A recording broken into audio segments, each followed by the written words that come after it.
بسم اللہ الرحمن الرحیم۔ اللہ من الشیطان الرجیم، بسم اللہ الرحمن الرحیم۔ آج ہم اپنے سامعین کی خدمت میں روزے کے کچھ مختلف مسائل بیان کریں گے۔ سب سے پہلا مسئلہ یہ ہے کہ اگر کوئی شخص ماہ مبارک رمضان میں روزے کی نیت کرے اور روزے کی نیت کرنے کے بعد بغیر اختیار کے بے ہوش ہو جائے، اس کا اختیار نہیں تھا، آٹومیٹیکلی خود بخود بندہ بے ہوش ہو گیا، اور پھر دن میں کسی وقت اسے دوبارہ ہوش آ جاتا ہے، تو اس صورت میں احتیاط لازم کی بنا پر ضروری ہے کہ وہ اس دن کا روزہ تمام کرے۔ اگر وہ اس دن کا روزہ تمام کرتا ہے تو اس کا یہ روزہ صحیح ہوگا، اس کے اوپر دوبارہ قضا واجب نہیں ہوگا۔ لیکن اگر وہ اس اختیار کی مخالفت کرے یا اسے اس مسئلے کا علم نہیں تھا، کسی بھی وجہ سے اس نے اس دن کا روزہ تمام نہیں کیا، اس نے یہ سوچا کہ میں تو بے ہوش ہو گیا تھا، ابھی دوبارہ مجھے ہوش آیا ہے تو میرے لیے روزہ تمام کرنا ضروری نہیں ہے، اس نے یہ سوچا اور اس نے اس دن کا روزہ تمام نہ کیا، تو اس صورت میں اس کے لیے ضروری ہے کہ اس دن کی قضا کرے۔ یہ ایک مسئلہ۔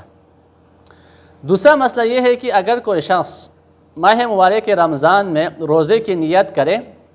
اور روزے کی نیت کرنے کے بعد وہ نشے میں مست ہو گیا اور دن میں کسی وقت وہ اس نشے کی حالت سے دوبارہ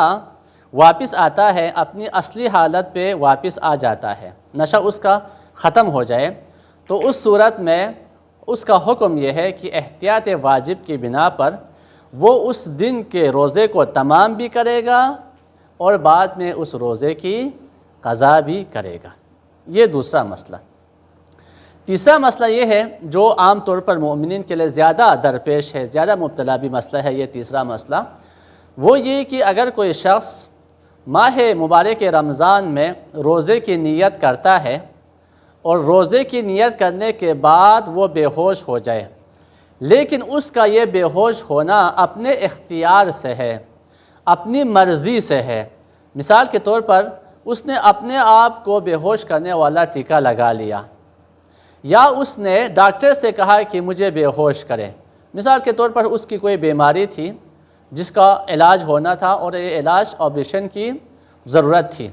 تو وہ ڈاکٹر کے پاس جاتا ہے اور کہتا ہے کہ آپ میرا آپریشن کریں۔ ڈاکٹر نے کہا آپ کو بے ہوش کرنا پڑے گا، اس نے کہا کوئی مسئلہ نہیں ہے، آپ مجھے بے ہوش کریں۔ یہاں پہ ہم کہیں گے اس بندے کا بے ہوش ہونا اس کی اپنی مرضی سے ہے، اس کے اپنے اختیار سے ہے، تو اس صورت میں اس کا یہ حکم ہے